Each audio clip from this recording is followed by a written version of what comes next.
So, I mean, I think the villains of the film obviously are George Bush, Cheney, Rumsfeld, John Yoo, and Gonzalez. But, the big criminal, I'm ashamed to say, is a woman called Carolyn Wood, who obviously did not interview for the film and has done absolutely no media. And, she went from prison to prison enforcing these torture methods. And as you say now, her punishment for this great violation of human rights and, the American way is to be, to end up in an interrogation training military facility. So, she's a complete villain. She does no media. She does nothing. And I guess the most interesting thing, one of the most interesting things in the film is, a bunch of these young officers, these ex-military guys that we have in the film who are young. I think it's fair to say a lot of them aren't overly educated and certainly weren't educated in the ways of the military. And they were thrown into these situations where they were untrained interrogators. Some of them had never come across the Geneva Conventions, and that's what the higher-ups wanted. And they were put into these incredible situations of stress, of fear of terrorism in America, that was placed on their shoulders, and that they had to get information by any means possible, often from innocent people who had just been picked up in the fields of Afghanistan. And what's so interesting is we managed to get a number of these people to talk to us, and I think they're the heroes of the film because they're so brave and they're so honest, and they know they did the wrong thing, but they're also willing to talk about the fact that they were misguided. And, when you're put into a bad situation, people do bad things. Well, you also captured the essence. You also captured in the film the essence, and this is the point we've always made from guests and witnesses that we've had on just in a radio format, that this was the White House and their technocrats seducing the military, seducing the public, really trying to sell us on the most barbarous forms of torture. And everything in your film is documented. In fact, I don't want to say it's soft, it's horrible, it's about as hardcore as it can get, but reality is even several steps deeper and worse, like the Army's own report from General Tagumbu, where they admit raping the people, using acid with large objects. I mean, I can't even get into it on air, but this is even an MSNBC. So as bad as the film is, I want people to understand, and it was very upsetting even to me, I got tears in my eyes several times, studying torture the last 10 years, knowing our government for decades has been training the world how to torture.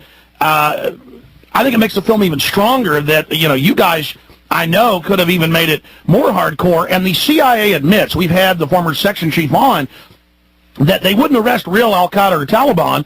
In fact, Taliban and Al-Qaeda would go just grab goat herders and turn them over and get $10,000, $20,000, $30,000 in some cases.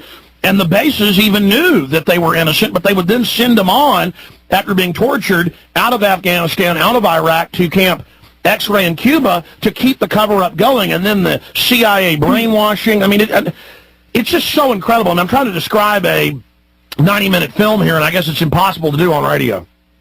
Yeah, I mean that's really covered in our film. You're absolutely right. And one of the examples of that is, in order to tell this story in a cinematic and interesting way, we had to find a story and a metaphor for what this government is doing and what torture can do to people. And we found that in the story of Dilawar, who's this young Afghani cab driver who's innocently picked up and sent to Bagram, where he's, as you say, he's pulpified to death. Essentially, he's beaten by the military, and he ends up dead. And he was picked up in a cab he was driving with two other people who were both innocent, and they were actually, after Dilawar died, they were sent on for absolutely no reason. It was proven that they were innocent, and they were sent to Guantanamo, where they remained for a couple of years.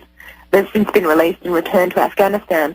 But it was just about filling up this facility. It was about saving face for the government. It was about getting 500 men with dark skin and showing them to the world in orange jumpsuits as terrorists. And it's incomprehensible to me. And it's incomprehensible to me that some of the Republican, front runners who are no longer, thank goodness, in the upcoming elections, we're saying we need to double the size of Guantanamo, based on what, this incredible success. I mean, come on, it just doesn't make any sense. Having made this film and being so au fait with all of this material, it still just is like a bad movie. Well, Eva, your film's been done for a year, but it's very timely now because they're going to try a bunch of these people who have no connection to 9/11, and after 6 years of incarceration and torture, even mainstream news is saying you can't believe anything they say, and then these trials aren't even real trials.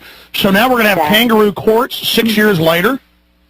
Well, and the death penalty is what they're going for. I mean, it's unbelievable, and we have a number of human rights attorneys in the film, and they talk about the fact that they had no access to their clients for many years and how preposterous that was. And one of my favourite comments and one of my favourite characters is Clive Stafford Smith, who's an English human rights attorney, and he says, when I was studying in America, it never crossed my mind that I would be having trouble to get access to my clients and that my clients would have no right to a trial. I mean, it just makes no sense. It's the same kind of thought for me as, I'm 38 years old, and when I was studying, and I'm Australian, and when I was studying in Australia legal studies, learning about these great precedent cases like Roe versus Wade, and suddenly, 25, 30 years later, there's a possibility that they'll be turned over, and it just doesn't make sense. It seems like the world's a little backwards these days. Well, what they do is, and you point this out, they get everybody into fear,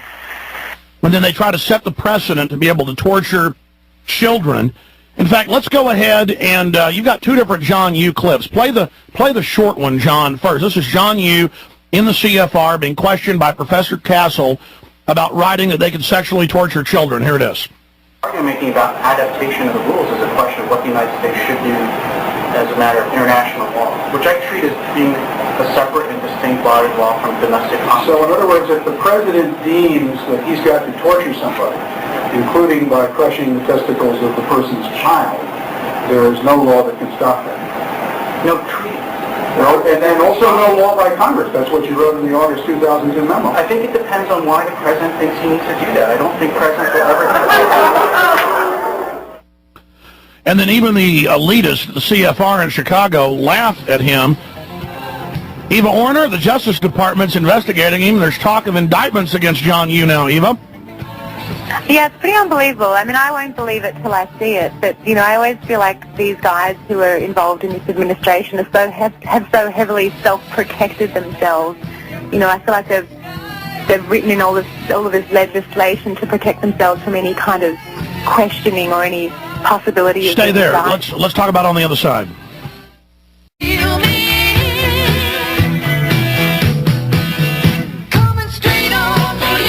Eva Orner's coming straight on for the neocon Bush administration. She's in papers all over the world saying war criminals run our government. And if we don't bring them to justice, it'll then be in our name. And people will see Americans as the Germans were seen after Hitler. I mean, this is hardcore murder of innocent people who they knew were innocent, literally just to have the illusion while Bush is saying, don't go after bin Laden, who he supposedly said attacked us. Meanwhile, let's take some, 15, 13, in some cases, year-old kids. Let's torture them. Eva Orner, you've got a delivery coming to your hotel room here in just a minute. You may have to drop off and then come back for a few minutes with us. But there's so many facets. Other areas of the film, Taxi to the Dark Side, that just won the Academy Award Sunday night for Best Documentary. Other facets, points I haven't brought up. What do you think the most chilling and upsetting part of the film is? I mean, you're the expert on this. You lead. I mean, oh God, what is the most chilling part? To me, it's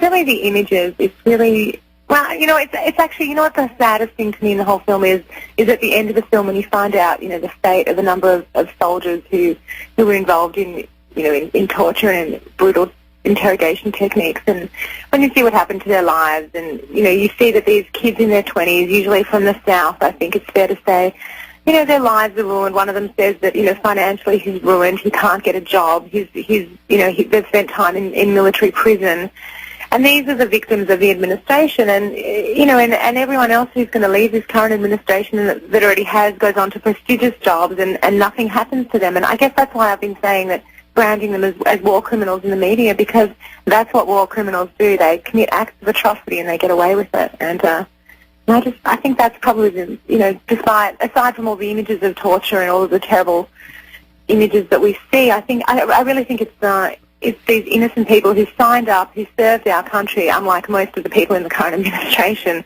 who then got